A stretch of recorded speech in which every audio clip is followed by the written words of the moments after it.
l'évolution de la classe politique, la position des uns et des autres, vous verrez que si vous citez Faya Milimono, vous citez Lansana Kouyaté, vous citez Ousmane Kaba, vous verrez qu'ils ne sont pas dans la même ligne directive que par exemple l'ANAD. Donc après, ils ne sont pas obligés, hein? Non, ils ne sont pas obligés, c'est ce que je dis, ils ont leur position. Maintenant, la question, c'est de savoir entre vous deux, qui alors défend des principes, parce que tous, vous ne pouvez pas être derrière des principes, comme qui traite, qui est sur le bon principe. Bon, qu'est-ce que vous appelez principe, qu'est-ce que vous appelez traite? Le principe, c'est de défendre la démocratie. Aujourd'hui, pour défendre la démocratie, défendre la démocratie, c'est d'abord avoir une durée de la transition raisonnable. Pour nous, défendre d'abord la... Et défendre ça aussi, hein?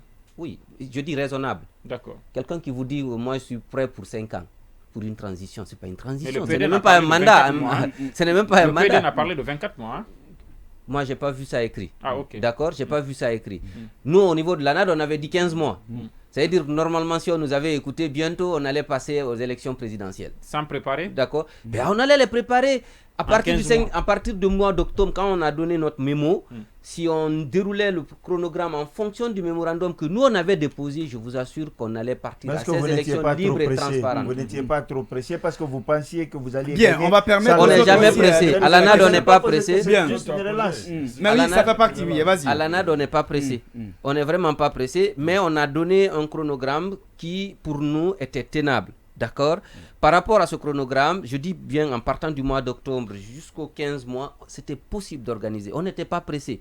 Maintenant, si vous voyez après des gens qui vous disent nous on est pour 36 mois, d'autres qui vous disent nous sommes pour 5 ans, on ne peut pas être dans la même longueur d'onde. Aujourd'hui, quand vous regardez la façon dont Mamadi Doumbouya gère le pays, est-ce que vous regrettez Alpha Condé? Est-ce qu'il arrive que vous dites Alpha Condé était quand même mieux? Non, j'ai jamais regretté Alpha Condé. Mais est-ce qu'il vous arrive de dire Alpha Condé était mieux? Non, moi je ne l'ai pas dit. Alpha Condé n'était pas mieux que Doumbouya? Non, pour moi, non. Je vais vous dire une chose, c'est ma vision. Hein, malgré c'est différent quand même avec la cellule Ndiallo. Je dis bien. Il n'a pas. Allez-y, d'accord. Je dis bien. Quelqu'un qui est élu, même si on sait, tout le monde sait comment Alpha a été élu les 2 fois ici, en tout cas ces 2 mandats légaux, d'accord. Au-delà de pour ces 2 mandats légaux, par rapport à une transition, il n'y a pas de comparaison possible parce que les 2 mandats, c'était au moins constitutionnel. D'accord, quand on parle de transition, c'est un coup de force. Donc, je ne peux pas faire une comparaison. D'accord. Et moi, je ne vous dirai pas que... Attendez, moi, je ne savais pas qu'il y avait autant d'argent en Guinée. D'accord. Moi, quand j'entends 14 milliards, quand j'entends des centaines de milliards, on demande à quelqu'un de payer $1 million de caution pour sortir dehors. Mais moi, je ne savais pas qu'il y avait autant d'argent en Guinée. D'accord. Donc, c'est le régime de Alpha Condé qui nous a amené Doumbouya. C'est ça le malheur, au fait. C'est ce que les gens refusent de comprendre. C'est Alpha qui nous a amené Doumbouya. S'il n'y avait pas eu l'entêtement de Alpha pour organiser, pour dire qu'il faut faire un 3e mandat, on n'allait pas avoir le cas Doumbouya. Ça veut dire que vous êtes en train de rejoindre les raisonnements du colonel au lendemain du 5 septembre, quand il a dit qu'il a pris le pouvoir parce que le pays était mal géré, les Guinéens ne se regardaient pas en face, il y avait une question de gabégie. Est-ce que, parce que là, les gens n'adhèrent plus à ce raisonnement, mais vous, apparemment, vous pensez que c'est ça la raison? Si vous écoutez le discours du 5 septembre, du 6 septembre, vous et moi, intellectuels, d'accord, vous dites non, je retrouve mon pays. Chacun va l'accepter. Je l'accepte tout de suite. Oui, mais sauf que ce n'était pas une première transition. Écoutez, moi j'ai écouté Moussa Dadis Camara. J'ai été parmi ceux qui disaient que Moussa Dadis n'allait pas rester au pouvoir. D'accord, qu'il n'allait pas Dadis se doit présenter. quitter. D'accord, Dadis doit quitter. Je suis parmi ceux qui ont dit, j'ai dit non, Dadis, non, il va pas s'occuper au pouvoir. D'accord, mais après on a été mal servi. Mais je vous assure, quand le CNDD est venu, le discours de Dadis, on l'a tous suivi. Quand le CNRD est venu, on a suivi le discours de Mamadi Doumbouya. De vous à moi, intellectuel, je dis bien que quand moi j'ai suivi ça, je me disais non, c'est la Guinée qui commence. D'accord. Mais le 10 octobre déjà, il y a un petit problème au niveau de l'ANAD. Non, il va terminer son raisonnement. Et on va permettre aux autres aussi de poser la question. Non, attends. Oui, on va faire, tu feras la précision. Non, on va revenir sur cette précision si tu permets. Mais en attendant, oui, tu vas le faire. Mais on va permettre aussi aux autres. Oui, allez-y, Diallo. Donc, moi, je voudrais simplement vous poser la question suivante. Sur le processus qui a été déjà décliné, bon, il paraît-il que les élections doivent partir de la base vers le sommet. Mais il semble que l'ANAD n'est pas trop d'accord avec ça. Ou bien c'est une mauvaise lecture que j'ai de la situation. Non, ça c'est une mauvaise lecture. Hein. Voilà, ce que je pour dis. Nous, c'est pour nous-mêmes. Non, c'est pas fini. Deuxième question. Bon, moi, en fait, deuxièmement, je fais juste une petite précision.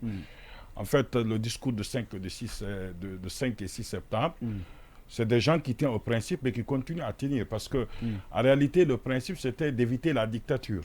Donc, si la personne quitte son discours pour aller d'un autre, on ne doit plus supporter la même personne. Donc, du coup, on va comprendre que ceux qui soutenaient Alpha Condé, c'est eux qui soutiennent aussi actuellement ceux qui ont dévié. Puisque c'est très simple, il faut éviter la dictature dans le raisonnement.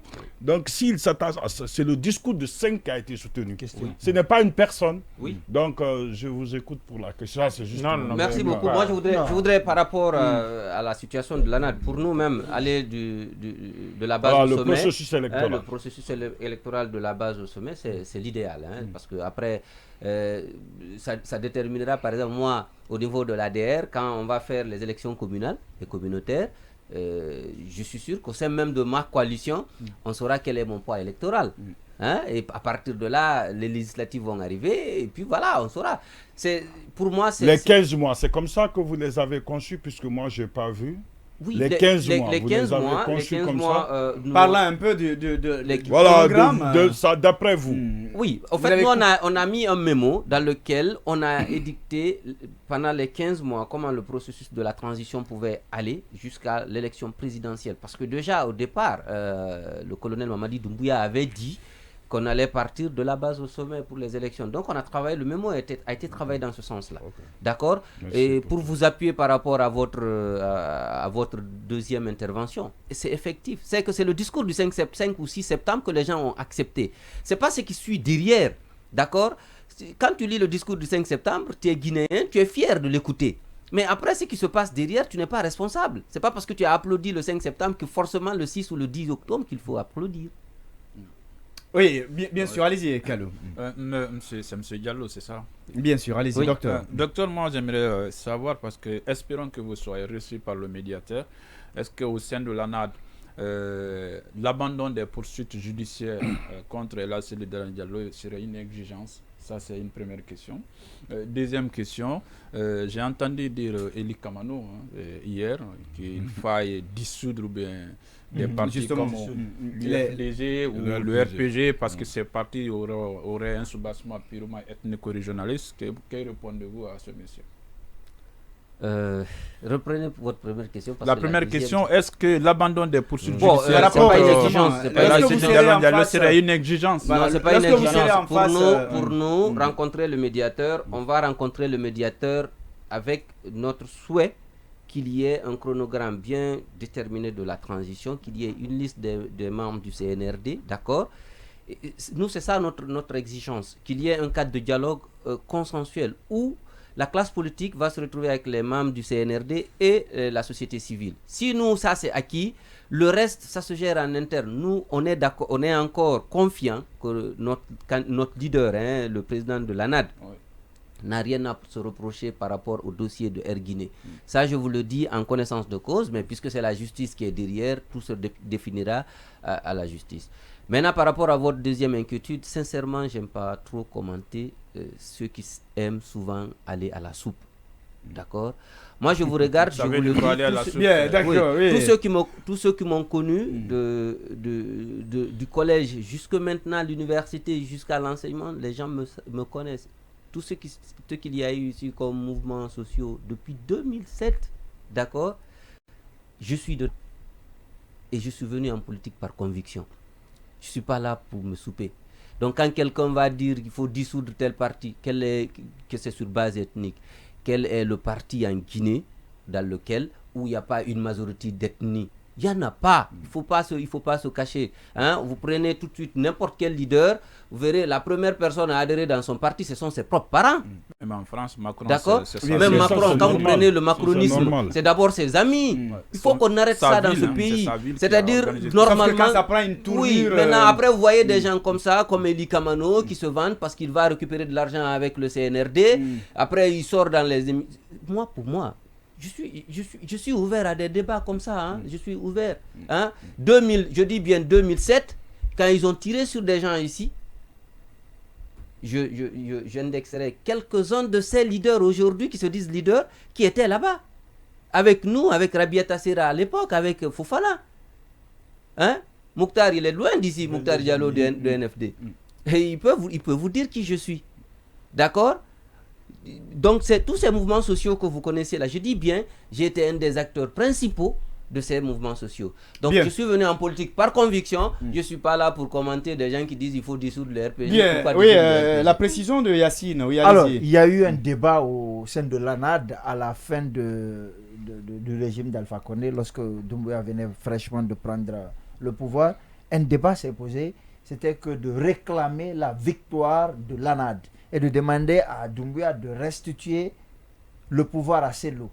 Un certain nombre de personnes étaient d'accord. On nous apprend que même Bogola Abba avait dit qu'il faut réclamer cela. Mais que Sello avait dit non, qu'il fallait faire confiance à Doumbouya. Est-ce qu'aujourd'hui, vous regrettez ce choix de n'avoir pas tout de suite mis la pression sur Doumbouya et le réclamer, ce que vous appeliez votre victoire en 2020? Non, vous savez, la vie, c'est une question de choix. Hein. La vie, c'est une question de choix. Nous, on a choisi de ne pas réclamer parce qu'ils sont venus dans une situation où il fallait débarrasser. Donc, vous confirmez que le débat a été posé? Non, je vous dis, si vous dites ça, si vous parlez de Bogola Haba aujourd'hui, qui a même créé un mouvement pour soutenir le... Après, vous voyez, c'est des gens qui sont capables de vous dire aujourd'hui que c'est blanc, demain c'est noir. Donc, pour moi, je ne commente pas Non, mais est-ce que je parle de la position de Non, je vous dis, la position de l'ANAD, depuis le 5 septembre, quand il y a eu le coup d'État, on s'est dit, puisque, après avoir écouté quand même le discours, je reviens encore sur ce discours, après avoir écouté ce discours, on s'est réunis en assemblée, on a dit, bon, tenez, si vraiment ce discours-là est sincère, comme il l'a dit, il faut les soutenir. C'est dans ce cadre-là, on les a soutenus.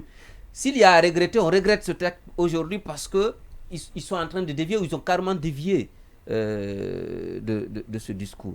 Sinon, on était sincère et responsable lorsqu'on disait non, on les soutient. Mais tel n'est pas le cas aujourd'hui. Est-ce que vous regrettez de n'avoir pas demandé tout de suite Bien. le pouvoir? Non, on ne regrette rien parce qu'on sait que s'il y a élection libre et transparente ici en Guinée, on présente notre candidat, il sera élu. Mais moi, je voudrais savoir, vous ne pouvez même pas le réclamer puisque de façon pratique, cela serait impossible. C'est un projet idéaliste. C'était idéaliste. Après, Bon, vous voyez, ça. quand vous dites quelqu'un parmi lesquels vous avez cité Bogola Haba, par exemple, mais qui moi, vous dit il voulait docteur, cela. Après, il va de l'autre côté. Vous voyez déjà ce qu'il voulait créer peut-être au sein de... Est-ce que c'est pas même essayer de décapoter depuis en ce moment? Non, je vous le dis. Bien. Docteur, mon inquiétude, s'il vous plaît, une minute. Très rapidement. Je voudrais savoir en quoi vous dites toujours vous allez manifester. Comment vous pouvez le faire? Parce que vous avez menacé plusieurs fois de faire des manifestations, mais sans donner des détails. Oui, après. Je voudrais juste avoir des petits détails. Vous avez, c'est stratégique. On ne voit pas la dernière fois, on a voulu organiser une journée ville morte, on a parlé de manifestation. Et pour moi, la journée ville morte avait réussi. D'accord? Parce que de Lambagny à... Ça, c'est du FNDC. C'était pas l'objectif, c'est parce qu'il n'y a pas de mobilisation. C'est la même chose là des FNDC. Non, nous-mêmes on savait qu'on ne pouvait pas exposer les gens à ce qui... Vous avez vu le dispositif sécuritaire qu'ils avaient mis en place? C'est pour cela. D'accord? Pour ne pas amener les gens au mouroir. Et on a dit non.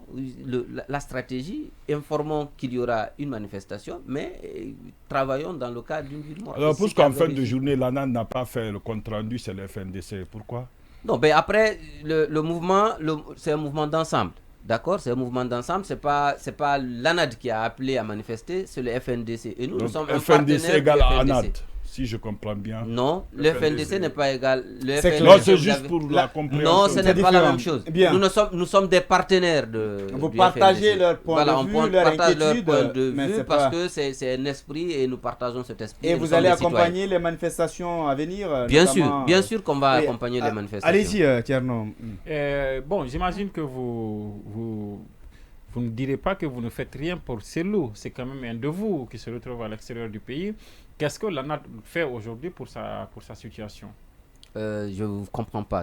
Vous êtes vice-président de Cellou Dalein Diallo. Vous êtes aujourd'hui, vous assurez son intérim parce qu'il est absent du pays. Pas de gaieté de cœur. Nous savons ce pourquoi il est à l'extérieur. Est-ce que l'ANAD, en tant que force politique, compte faire quelque chose dans ce sens? Oui, bien sûr. Notre objectif aujourd'hui, c'est comment monsieur le président Cellou Dalein Diallo va rentrer en Guinée en paix et dans la quiétude totale. Mais, puisque c'est comme vous le dites, il faut faire un travail de fond pour amener les gens à comprendre, voilà, c'est un homme d'État, c'est un homme responsable. On fait ce travail, mais on ne peut pas quand même dévoiler. Mais sauf que ce travail n'est pas vu.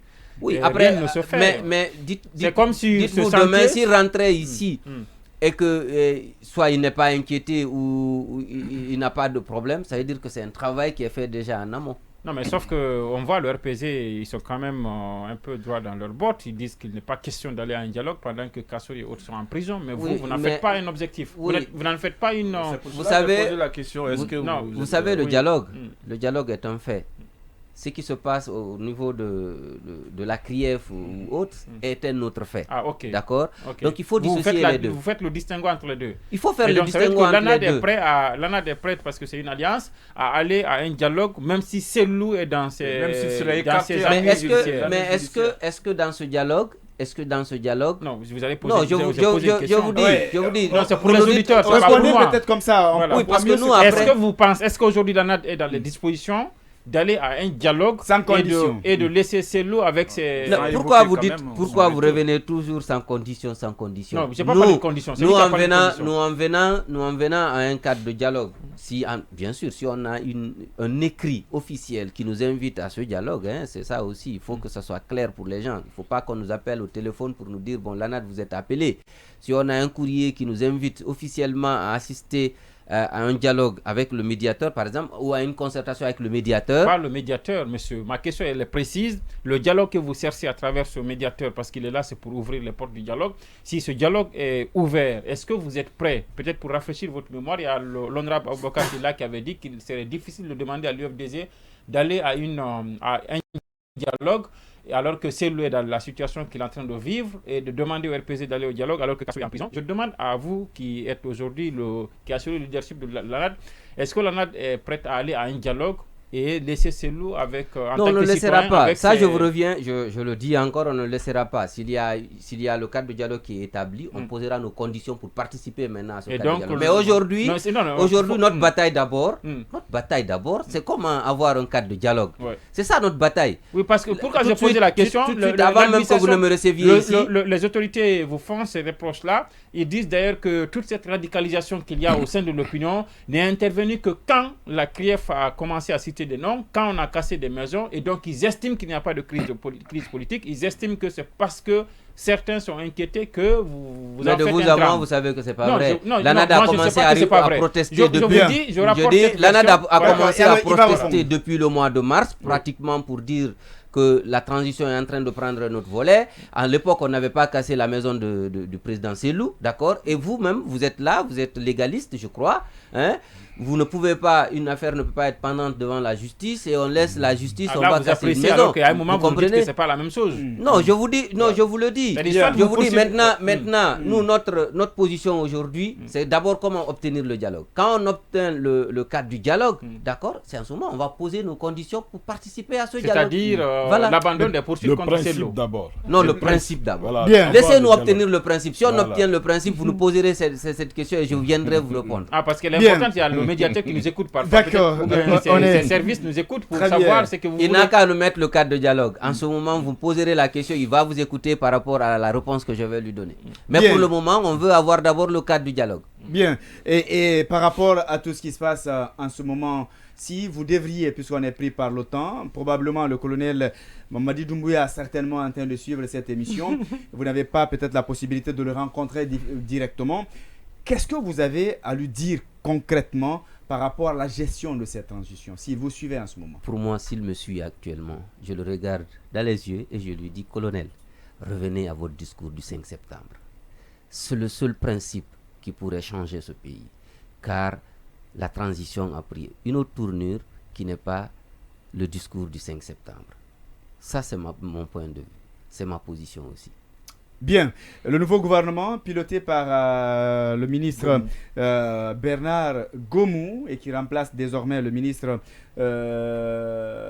Mohamed Beavogui, ce petit changement ou ce remaniement, qu'est-ce que ça vous dit? Est-ce que vous pensez que vous dites, tiens, celui-là pourrait peut-être débloquer la situation? Je ne vois pas comment il va débloquer la situation. Donc, blanc, bonnet, blanc. Blanc, bonnet, parce que vous me prêtez le terme. Je ne vous ai pas prêté. Hein? Si, vous n'êtes pas obligé de partager. Juste, sincèrement, c'est ce que j'allais vous dire. Ah, d'accord. Okay. D'accord. Mais moi, ce qui me désole un peu par rapport à toute cette situation, c'est que quand Mohamed Beavogui a compris que la situation allait à un niveau, il a quand même pris son bâton de pèlerin, il a voulu rassembler les Guinéens autour d'un idéal. C'est en ce moment qu'il a convoqué les différents partis. Mais vous trouvez des gens au niveau du CNRD ou même au niveau du gouvernement qui viennent noyer tout ce qu'il fait comme travail au niveau de ce jour-là. Ce qui a fait que je crois que nous, de l'ANAD, représenté à l'époque par Dr Fodoussou Fofana et sa suite, Dr Diao Baldé, ils sont sortis, ils ont dit non, ils ne participeront plus à une mascarade comme ça. Moi, je ne vois pas, je ne souhaite pas, je ne souhaiterais jamais de malheur à quelqu'un. Hein. Pour moi, Dr Gomou pourrait réussir ou peut-être Mohamed Beavogui a échoué, mais à une seule condition, s'il est capable de dire non à ceux qui ont dit non à Mohamed Beavogui. Le docteur Doré était là-bas, là, vous êtes assis même, de l'ANAD, il avait en fin de mission, il avait rappelé que personne ne peut empêcher Cellou d'être candidat ici. Cette position, il la tient de l'ANAD ou bien il a donné un avis personnel? Sûrement, il a donné un avis personnel. Après, dire personne, vous savez, moi, le mot personne, jamais, je les utilise rarement parce que... Donc, à supposer que Cellou soit écarté, l'ANAD a préparé une hypothèse pour remplacer M. Cellou dans le bus. On n'a jamais pensé à ça. On n'a jamais pensé à cette hypothèse. Et vous pensez que ce n'est pas une option? Donc, ça veut dire que... Mais c'est possible, bien sûr. C'est bien possible qu'on l'ait lui. Beaucoup de messages. Hein. Je ne pourrais pas vous dire non. Bien. Je ne peux pas répondre à cette